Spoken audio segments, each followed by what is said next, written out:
Welcome my dear students. Chemistry में एक common question given mass of the substance in ग्राम को मोल में convert करना होता है. For example, in this question, how many moles are there in 90 gram of water? 90 ग्राम पानी में कितने मोल मौजूद है? मोल को कन्वर्ट करने के लिए या मास को मोल में कन्वर्ट करने के लिए ये फार्मूला इस्तेमाल होता है. इस फार्मूले के मुताबिक मास इन ग्राम यानी 90 ग्राम को अब डिवाइड करेंगे मोलर मास ऑफ वाटर पे. मोलर मास मालूम करने के लिए आप मेरा एक दूसरा वीडियो देख सकते हैं, लिंक डिस्क्रिप्शन में मौजूद है.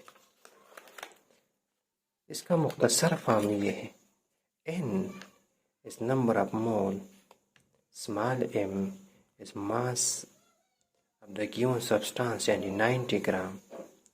Molar mass of water is 18 gram per mole. तो वैल्यू पुट करने से 90 gram of water will divide by 18.0 gram per mole को कैलकुलेट करने से 5 मोल आंसर आता है. So it means 90 gram of water contain 5 mole.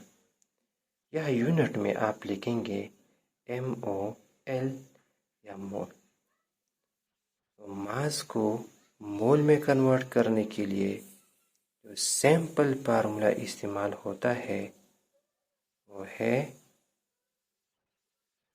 N small n equal to M यानी mass of the given substance divided by molar mass. Thank you. शुक्रिया.